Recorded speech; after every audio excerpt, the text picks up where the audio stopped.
Good morning. As promised, I'm going to give you guys a look at winter on the Cranberry Marsh. This just happens to be the week that it's finally working out.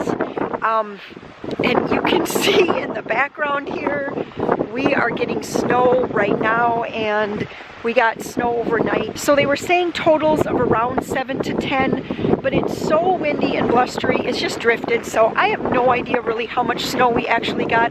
Oh, here comes Eska. Oh gosh, she's gonna jump. Okay.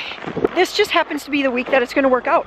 We're supposed to be getting some super cold temps this week, but that does not stop work on the marsh. It just changes it up a bit, or maybe a lot, it changes it. But I hear a tractor running and a truck running. I should have worn my snow pants, I see, and not just my boots.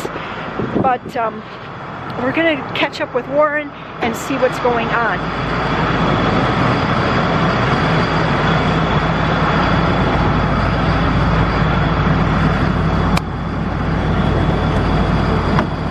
I probably should have waited for you to pull out, huh? Yeah, probably. It's all good. Come on in. Okay. I'll give you guys a little look outside here again. That's what it's looking like. And I know that I'm talking about weather, but I would wager to guess that any farmer or anybody in any kind of ag probably starts their day off looking at the weather and thinking about it, because it really, like I said, it changes up how you do things and what exactly you do end up doing for the day.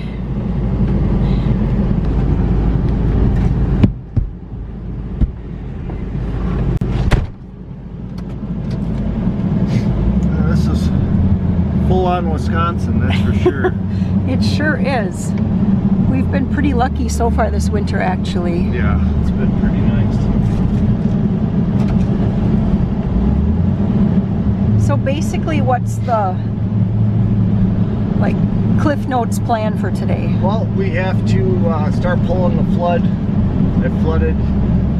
It's been 10 days now, which is long for a flood. Normally I don't like to hold the water longer than 7 days due to the dissolved oxygen, but we've had such severe below zero weather that a couple extra days can give me a couple extra inches of ice. So we have to pull out any water that's still under the ice so that the cranberry vines aren't sitting in water. All right, so I'm going to interrupt you. So the reason that the flood is even put on is because cranberries are a perennial plant and they have to be protected through the winter. Yes.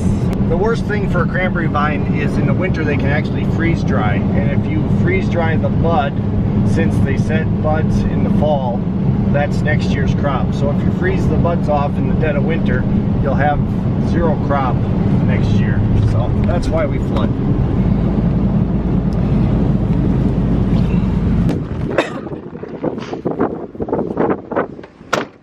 Oh my gosh. Oh my gosh, Eska. You can't go in that. Okay, that was It. All right, so this is a bulkhead, and this is actually a ditch right here. Yep. That's completely covered in snow, but Warren is just going to shovel off the snow so he can pull the boards, and the boards are what is holding the water right now, so he'll pull the boards and that'll let the water run.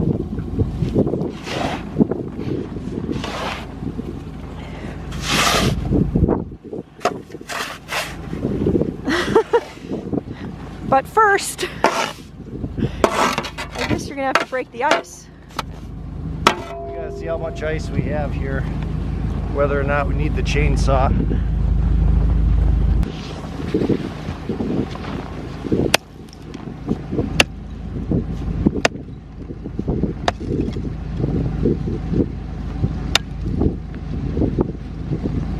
Is that like 4 inches of ice?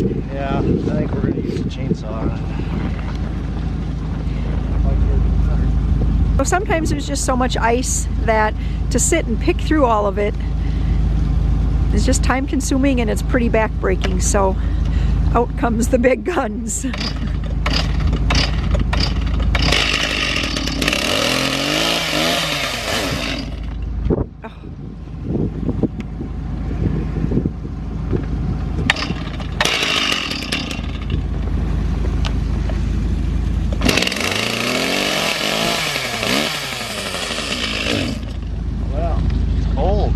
cold.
I don't know if you guys heard that, but he said there's more than 4 inches.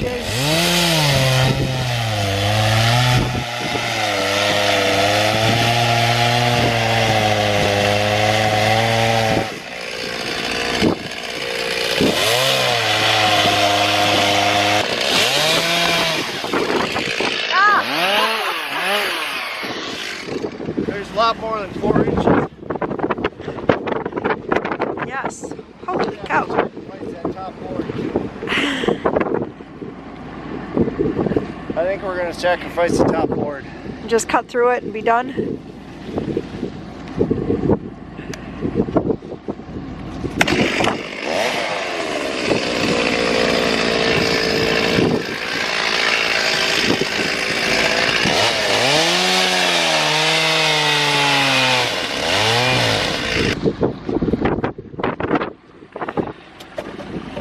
I used to try to save every board and chip and chip and chip, but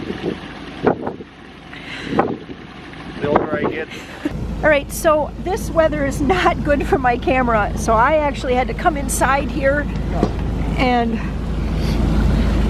we're gonna try to film from inside the truck a little bit. I was getting too much ice buildup. So here's what happened. So Warren had to sacrifice that top board. And now, yep, he's gonna pull that board out.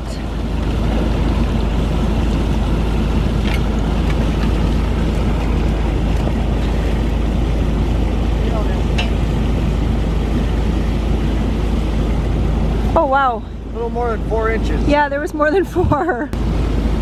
The older I get, the more I like the chainsaw.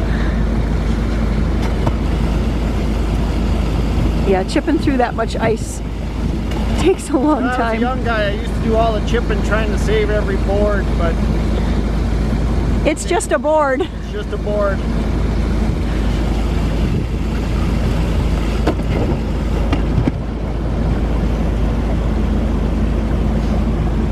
And now I'll let that run for about a half hour, and that running water will thaw out those other boards. Then I can come back and just pull them.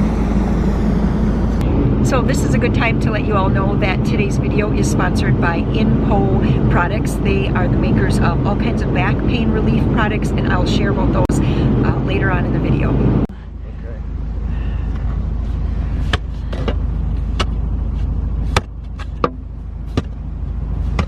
So I flood in tiers, so I have about 6 bulkheads that I have to open up to actually 6 bulkheads that I close down when I flood, and 6 that I have to open up when I'm draining. Some freeze harder than others, and so even with the chainsaw, there's still a lot of hand chipping to do, and you just have to be careful because everything's snowy, everything's slippery, and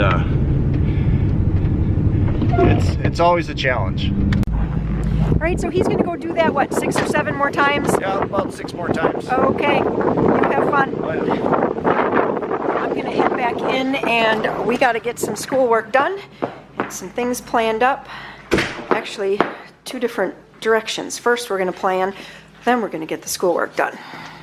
Sometimes farm work is all about growing the crop, and sometimes farm work is all about caring and maintaining the property. It has finally stopped snowing, so Warren is out plowing to make sure that he can get his equipment out when he needs it out and to just be able to get around and move around the property. And what would snow plowing be without a nice big snow pile in the end for the kids to play on? So I'm catching up with Warren again here. It's the afternoon, like 3:30 or something, I think. And he's done a whole lot of plowing today and took care of... Whoa! Oh my gosh! I almost went in the ditch. Okay, that snow was pretty powdery. All right, so I'm going to stop talking and you try to talk loud enough. All right. Let me come closer, but I'm going to walk way around. It's misleading with the snow drifts. I know. That's where the edge is. Yeah. I got all the bulkheads opened up and let the water run for a few hours. It thaws out the other boards. So now we're just going back through and pulling the next series of boards and keep working on bringing water.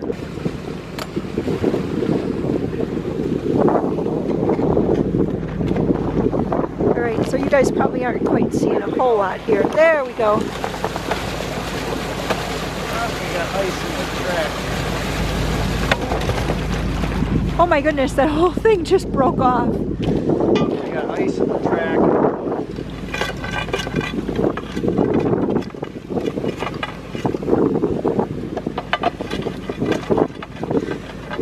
Alright, so he's just using that ice pick or icebreaker there to try to clear out the track so he can get that piece of wood up so that he can get the bulkhead board up. Oh.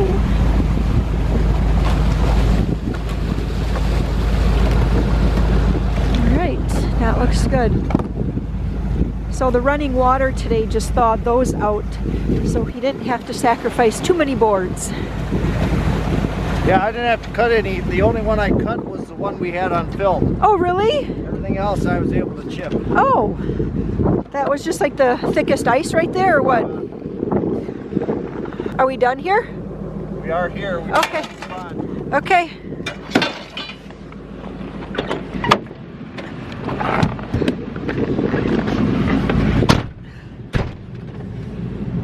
So I've been getting some wind chill updates, and it's looking like super cold wind chills, maybe 50 below or something tomorrow. That's what I'm hearing too.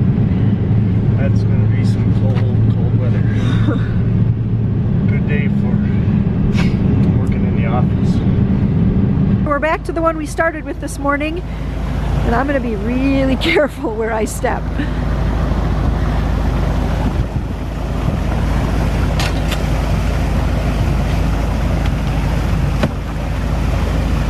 So he's just loosening it up. Then he'll grab the bulkhead hook and try to, sorry, it's so sunny this afternoon. It's really, ooh, that was kind of cool. All the ice just kind of broke down along the edges of the ditch there.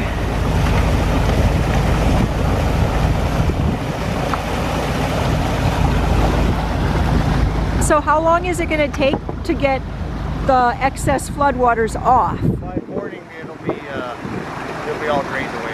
Okay, and then are you going to come and put the boards back in to stop it up, or you'll just leave these open for now? Just leave it open, let natural flow happen, and I think we got enough ice for sanding, so I won't put the boards back in until closer to spring. Okay. We're trying to hold on to the water to protect the vines as they're coming out of winter. Okay. The flood that's put on, and then all the ice that is made to protect the beds, is not just to protect them from cold frost and from the cold in the winter. It's also some of the beds he's trying to get a thick enough, I guess you'd say, layer layer sounds thin, but You need at least 12 inches of good solid ice to hold up a dump truck. and then the dump truck will actually go out full of sand and lay down a layer of sand. The dump truck puts down about 3/4 of an inch of sand, and then you spread that out evenly over the entire cranberry bed, and when that falls through the ice in the spring, it just helps revitalize the cranberry bed. It provides drainage, it provides a fresh rooting surface for the vines, and just overall a natural way to increase your bed health.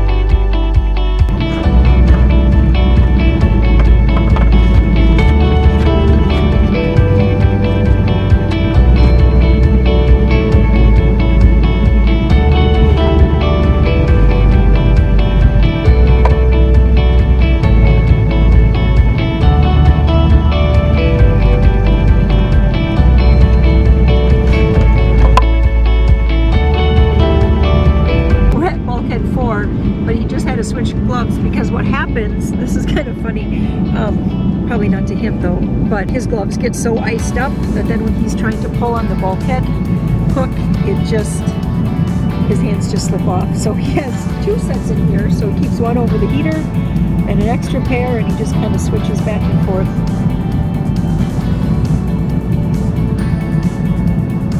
He said this one's been being kind of a bugger today, so we'll see what happens here. Oh, time for a new tool.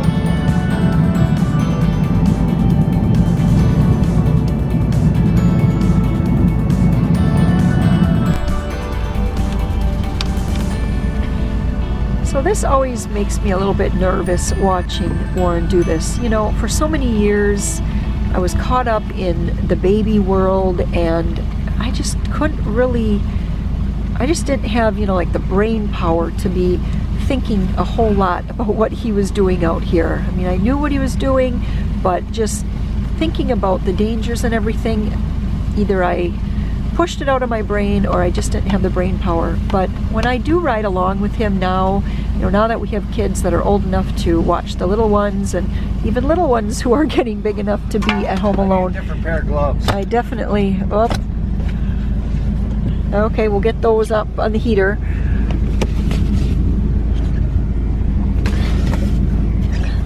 I definitely start not dwelling so much, but I definitely start thinking about, the dangers that are lurking right here, basically just kind of right out my door. There definitely are some dangers, especially when you're dealing with all this ice and all the slippery metal. Yeah. Keeps it interesting. I guess that's one way to look at it. Well, you're never bored out here, that's for sure. Too cold to get bored. Yeah. If you saw our New Year's wiener roast video, you know that Warren's goal for this year is to keep his back healthy. Chipping ice from bulkheads is very jarring to the back. Today's video is sponsored by Inpo Products. They are the makers of a back pain relief kit, including a Velcro secured back brace, massage cane, trigger point release balls, and a 3-temperature heating pad. The back brace is easy to put in place, and strong Velcro straps allow you to adjust it for your comfort level. It's not as rigid as some of the braces Warren's used, making it more comfortable for all-day wear. What I'm trying to say here is that it doesn't give him a stomach ache like some of the other back braces he's used. The massage cane snaps together easily in 2 directions, and it does come with an exercise guide.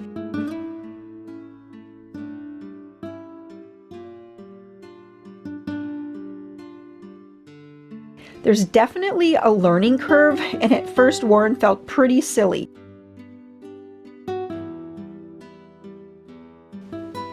But after trying out a couple different exercises, he did find one that worked just right for him so that he could actually reach some of the knots that are in his back.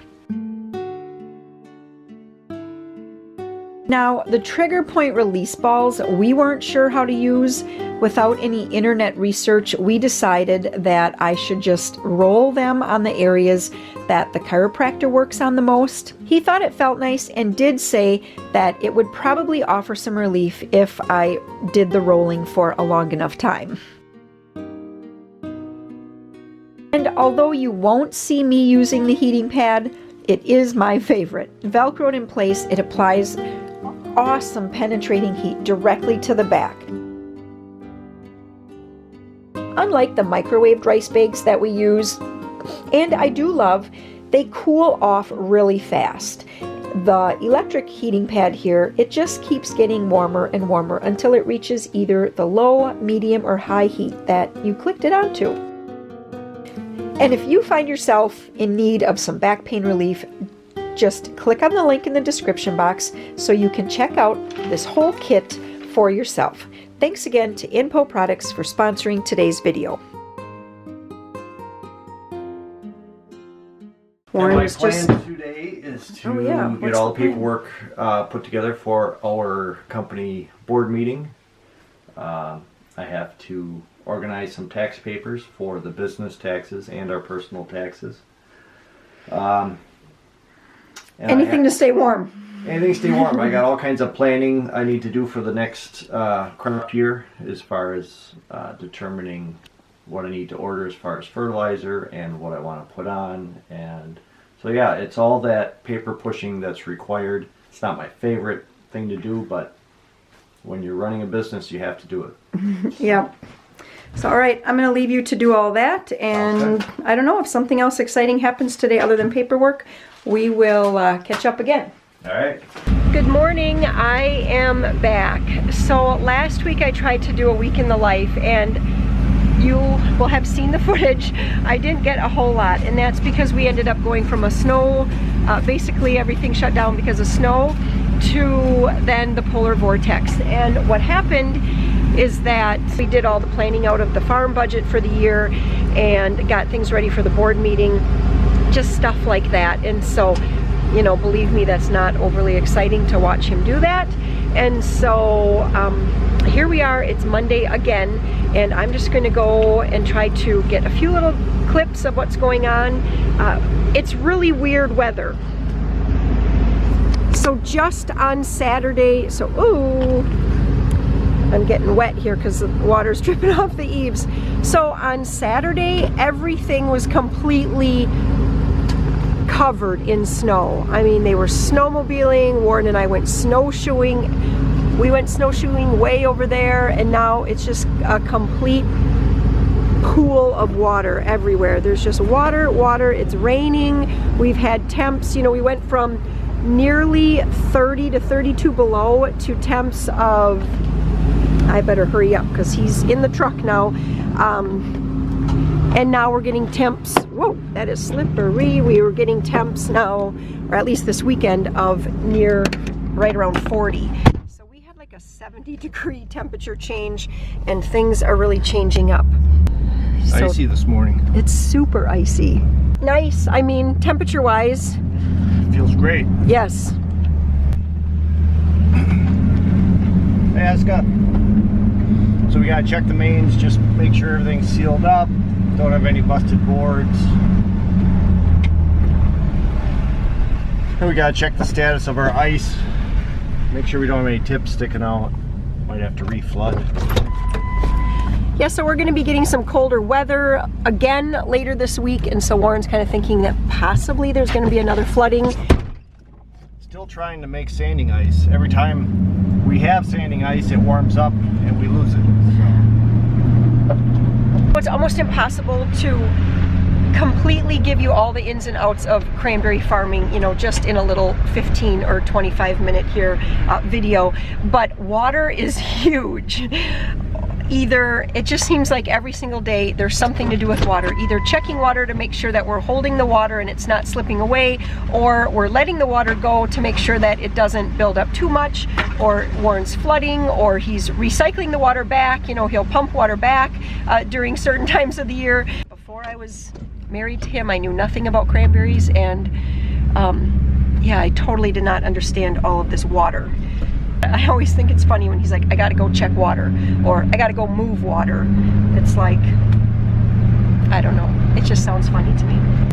Here we are. We just checked a couple bulkheads. Everything was good? I didn't even see. Good. I just shut that one off because there's a little freeboard space on the reservoir, so I want to collect as much water as I can with this meltdown. Yep. Oh, that's kind of cool. You want to see that? Mm-hmm. I'll back up. Yeah.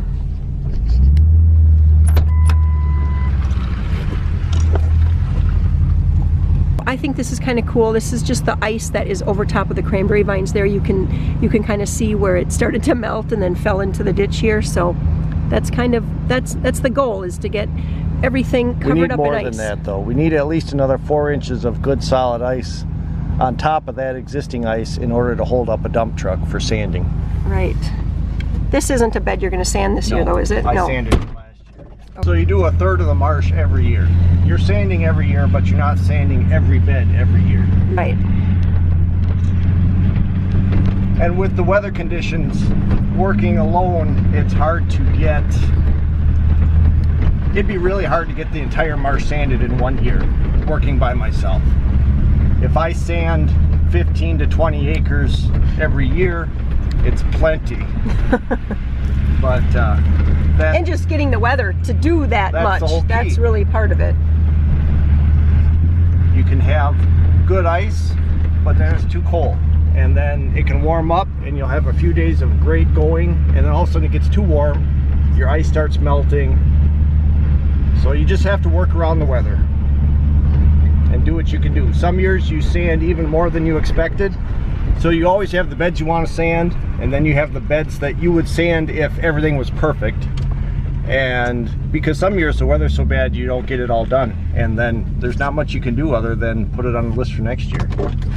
But when it's sanding weather, you're hauling sand 6 days a week, and if it's good weather, you're rolling snow on Sunday. So but it's how cranberry farming is. You have to work with the weather, and when the weather's right, you have to go. I thought I was going to roll snow today, but there's no snow. There's no snow to roll. Oh, I am not dressed for mud. Got my pretty boots on. Toughen up. The other side. Okay, I'm gonna go out the other side. Oh, here we go. This is perfect. Much better on this side. That's kind of cool. Okay, so you're gonna pull those boards up?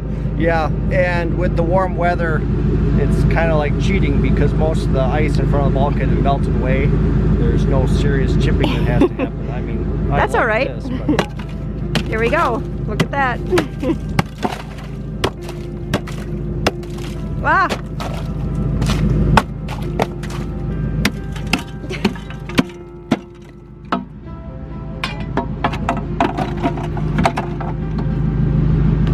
And are you going to pull all those all the way down?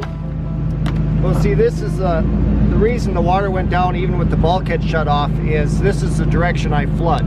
So this tier of beds is a little bit lower, so when I'm flooding I have to shut this off, and then it floods the bed over here a little bit deeper. So what I did is when I pulled water, I usually drained down there, but that bulkhead was so froze I couldn't even open it up, and the boards are too nice to chainsaw. I didn't want to wreck the boards.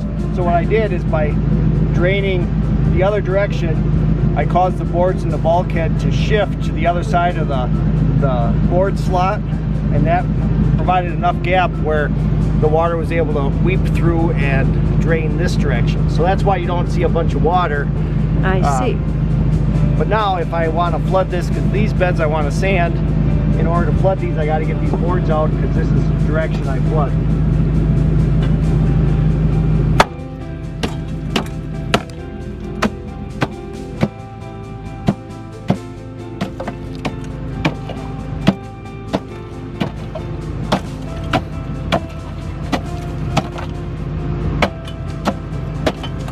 look, you can get an idea of just how much ice built up.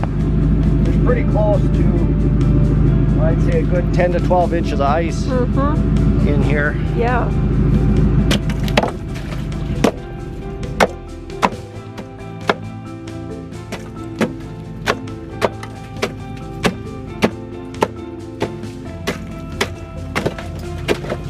This is actually very easy chipping because it's so warm. Yeah. The ice actually wants to break.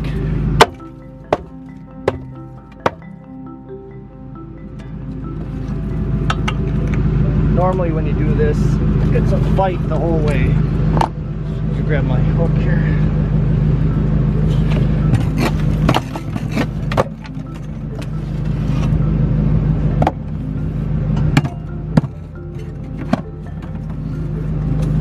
All right, this one's ready for flooding again.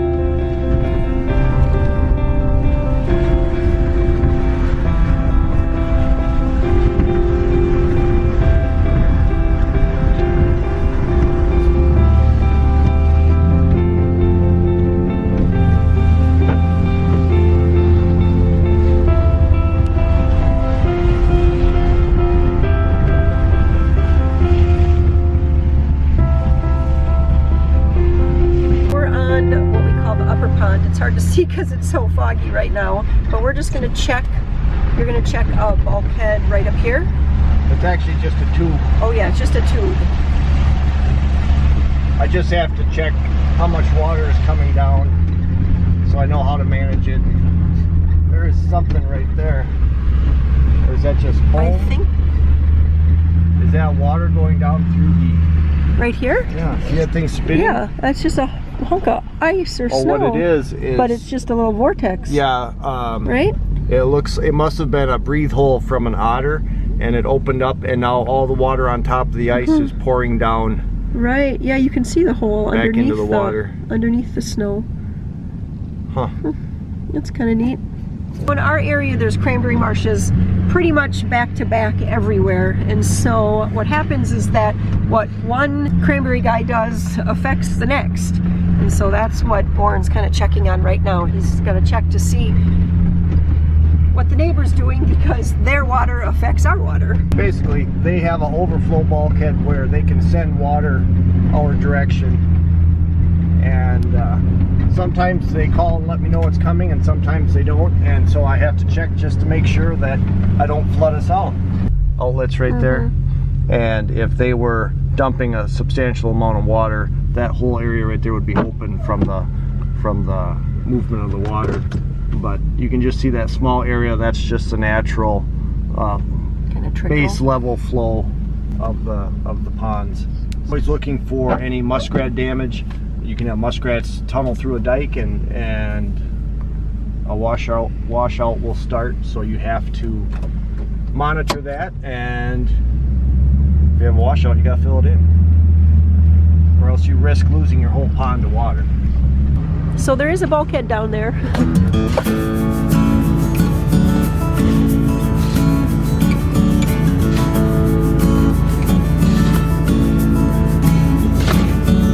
You know, if the snow's going to melt, it'd be nice if it would melt in all the places you need it to melt.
So I'm going to end this video right here. I really had hoped to show a whole lot more of January cranberry marsh work, but as would have it, we're just getting yet another day of that. There actually is a driveway out there which is completely covered. A lot of January and February, at least it seems, has been lots of ice, right? Making ice, letting water go, putting water back on, which I did show, and then just a lot of this here, looking at researching dump trucks and aluminum boxes, and is that what they're called? No, yeah. Aluminum semi-trailers, and fixing broken parts and just stuff like that. So we're actually going to end here. Thanks for being a good sport for me, and as always, if you guys have questions about cranberry farming or whatnot, please leave those in the comments and we'll see what we can do about answering those in a later video. Thanks for watching. Bye-bye. Bye.